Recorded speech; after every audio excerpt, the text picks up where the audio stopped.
Sa nakaraang video ay natapos tayo kung saan ay sinabi ng Grand Guardian ang lahat patungkol sa pagiging Heavenly Demon. Sabi nito na ang medalya na ito ay gawa mismo ng founder Qian Ma, kaya naman ay nagtanong dito si Yu Wun na kung ito ang Guardian ng Heavenly Demon Order. At habang ang posisyon na ipinasa magmula sa founder Qian Ma, ay hindi ba naisip ng mga Lord na ikonsidera ang mga Grand Guardian bilang isang panganib sa kanilang trono? Sinagot naman siya nito na ang founding father Qian Ma ay naglagay ng mga pagbabawal sa kanila. Ito ay ginawa sa pamamagitan ng special poisonous parasite. Sabi niya na ito ay ibinigay sa pamilya ng mga Grand Guardian upang ipasa sa mga nagdaang henerasyon. Ang parasite na ginawa ng Qian Ma ay inilalagay sa loob ng internal energy ng bawat Grand Guardian. At sa kung anumang paraan na magawang sakta ng Grand Guardian ang Lord, ay maa-activate ang lason dito upang magsanhi ng kamatayan ng Grand Guardian, at sa oras na ito ay ang parasite ay nasa loob na ng kanyang katawan, at tanging pamilya lamang nila ang nakakaalam kung papaano ito gamitin, at kapag may bagong Lord na naupo ay ginagamit nila ito upang magbigay dito ng pakikipag-alyansa, kaya kapag sinubukan nito na lukohin ang Lord ay ikakamatay niya agad ito. Sa isip ni Yu Wun na hindi nito inakala ang mga ganitong klaseng sekreto, kaya naman ang ibig sabihin nito na ang Lord at ang Grand Guardian ay may kakaibang relasyon sa isa't isa, na nagpapanatili sa kanila sa pamamagitan ng isang parasite at ng Heavenly Demon Order. Sinabi ng founder Qian Ma na ito ay nasa loob ng Demon Seal Cave sa loob ng demonic cult. Hinulaan na nito na may isang tao ang magagawang makuha ang Heavenly Demon Sword.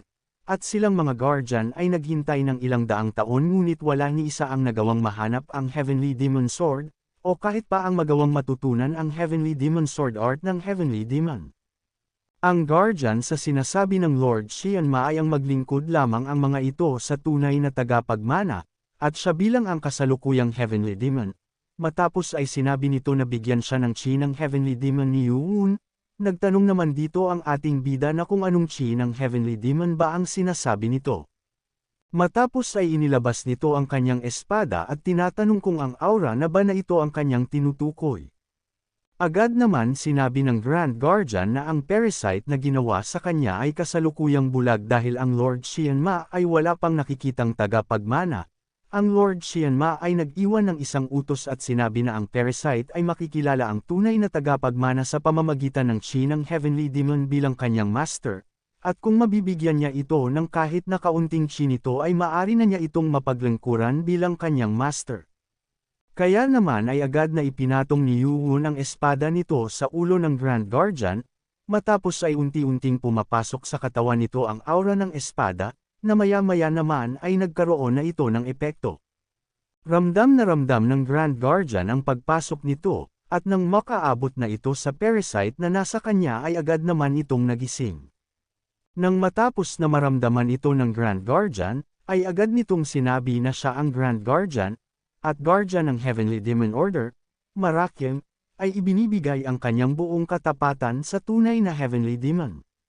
Masaya namang nakikita ito ni Yu Wun, sa isip nito na pati ang Grand Guardian ay nagawa na din itong makapagbigay ng kanyang katapatan sa ating bida, at maaari itong maging sentro ng kanyang lakas ng kanyang gagawing faction, at makukuha na din ito ang lakas ng lahat ng mga Guardian sa pamamagitan nito. Sabi dito ng Council Elder Yon, na ang pagbibigay ng katapatan ng Grand Guardian ay isang magandang bagay, ngunit may nais pa itong ipaliwanag sa kanila. Agad naman sinabi dito ng Grand Guardian na ang patungkol sa pagiging taong walang pangalan niya, ay ipapaliwanag nito ang lahat. 25 taon na ang nakakalipas matapos na magbitiw ng biglaan ang Great Lord sa kanyang posisyon bilang isang Lord matapos ang sunod-sunod na hindi matagumpay na pag-atake sa Kangso Castle, ang Great Lord ay nagbitiw sa kanyang posisyon at ikinulong ang kanyang sarili upang magsanay. Halos 5 taon ang lumipas bago ito naisipan na lumabas sa silid, ang Great Lord ay mas naging malakas kaysa sa dati. Isang gabi bago mawala ang Lord ay nakipagkita ito sa kanya, napatanong naman dito ang Council Elder na kung nagkita sila nito ay bakit wala itong binanggit na kahit ano patungkol dito. Sinagot naman siya ng Grand Guardian na inutusan siya na manahimik, ngunit hindi nito sinabi kung saan ito magtutungo. 20 taon ang nakakalipas, sa silid ni Marakiam, ay sinabi sa kanya ng Great Lord na ang sasabihin nito sa kanya ay hindi nito dapat na ipagsabi sa iba, kahit pa sa bagong Lord, na sinang-ayunan naman nito. Sabi nito na dapat ay alam niya ang patungkol sa True Demon Sword Art, at ang 24 Demon Sword na makikita sa loob ng Secret Vault ng Demonic Academy Library, at sumang-ayon naman ito sa kagustuhan ng Great Lord. Dagdag nito na malapit na siyang umalis at magtungo sa kung saan, at kapag ito ay hindi magawang makabalik sa loob ng 10 taon ay sana naman ay huwag itong magpatali sa kanyang pagiging Heavenly Demon Order Guardian, at ipasa ang martial arts ng Demon Sword sa pamilya na kaanib ng Heavenly Demon. At may ibinigay ito sa kanya, matapos ay napatanong naman dito ang Grand Guardian patungkol sa iniabot nito kung ano ang nilalaman ng sulat. Sabi dito ng Great Lord na malalaman ng Grand Guardian ang nakapaloob dito matapos niyang basahin ito. Matapos ay binuksan nito ang sulat, at nagulat naman ito sa mga nalaman niya. Sabi ng Great Lord na sa loob ng 5 taon ay iginugol nito ang kanyang oras sa loob ng saradong silid sa pag-eensayo at paggawa ng mga pagsasaliksik, upang makagawa ng energy flow para sa Heavenly Demon Sword Art. Ang energy flow na nagawa niya ay napakalayo pa sa pagiging perpekto ngunit magagamit naman na.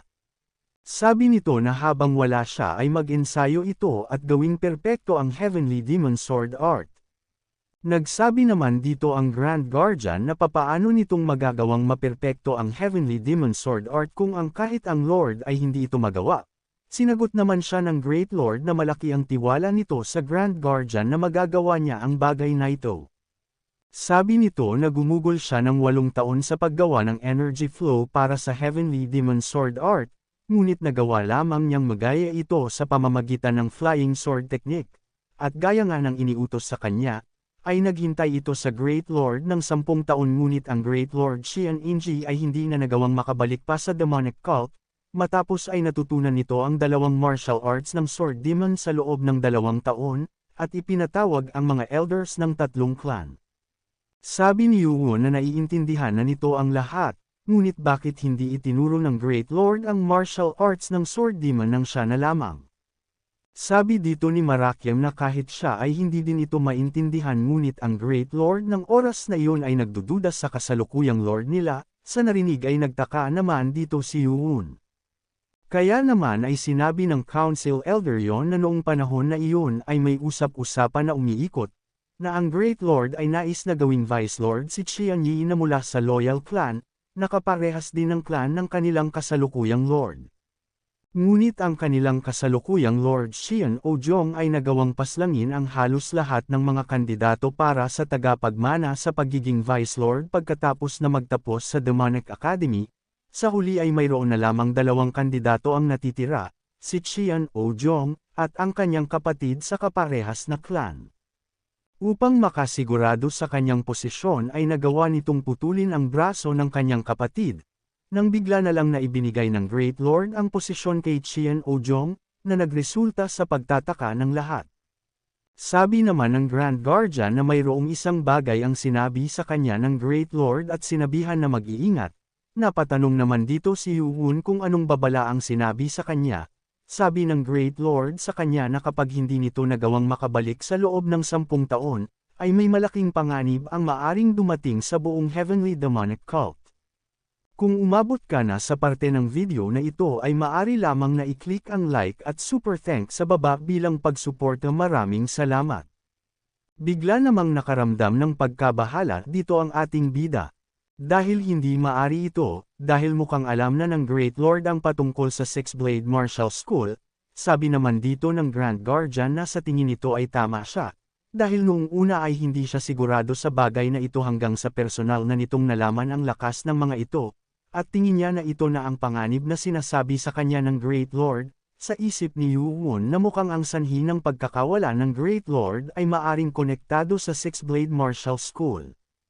Tinanong naman ng Council Elder yon ang Grand Guardian na kung bakit nito ginawang paagahin ang petsa ng kanilang magaganap na pagkikita. Tumingin naman ito kay Yuwon, sa nangyari ay nagtaka naman dito ang ating bida. Sa Heavenly Demonic Cult, sa palasyo ng Lord, ay may nagulat sa Lord at sinabi nito na nawala sa kanilang paningin ang Grand Guardian matapos na makalabas ito sa Western Gate. At ipinagpatuloy pa ng mga ito ang paghahanap ngunit ang bilang ng kanilang mga gwardya ng palasyo ay hindi sapat. At ito ay ang pinuno ng mga gwardya ng palasyo na direktang tumatanggap ng utos ng Lord na si Pahian. Nagtanong naman ito patungkol sa dalawa pa niya na pinapasundan. Sabi nito na nakatanggap sila ng mensahe mula sa isang espiya nila sa Ghost Illusion Clan, na ang Vice Lord ay hindi pa din nakakabalik, at ito ay kaparehas din sa 10th Council Elder at leader ng Hazy Demon Sword Clan, na si Yon Muhua. Bigla naman itong napapikit at sinabi na mukhang sa ganito ulit na uwi ang lahat. Sa likod naman ay sinasabi nito sa Lord na sinabihan na niya ito na ang kanyang anak ay isang baraha na hindi na nito magagamit pa, at ito ay taliwas sa sinabi nitong may kukonsider niya ito bilang isa sa kanyang mga baraha, kaya naman ay sinabi nito sa Lord na bago pa ito tuluyang hindi nila makontrol ay dapat na itong iligpit. Dagdag pa nito na ang Second Council Elder na si Qiang Bongi ay sinisigurado niyang hindi na magagawa pang makabalik.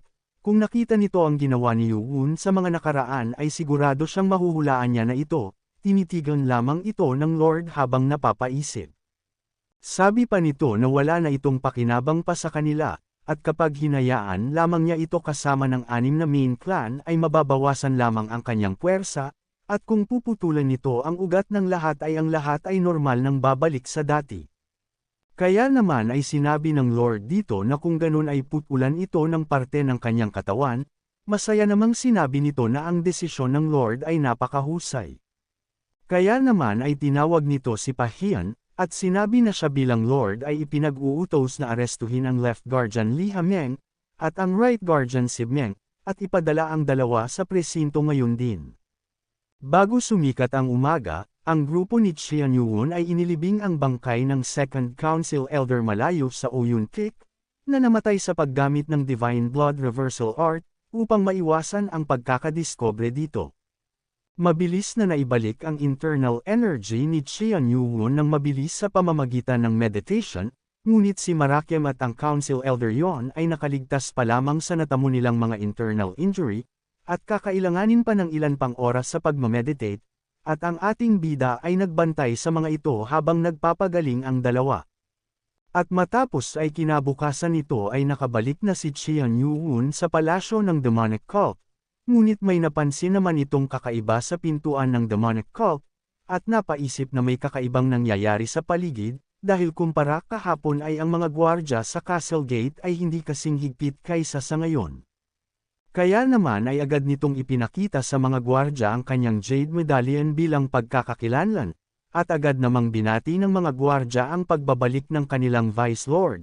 Ngunit dahil sa napapansin ni Yuun na parang may pinag-uusapan ang mga ito ay agad na ipina-activate ni Yuun ang telepathic message mode nito sa nanomachine, nang makadaan na ang ating bida sa mga ito, ay narinig niya na sinabi ng isa na nakapasok na ang Vice Lord at agad itong ibalita sa Lord.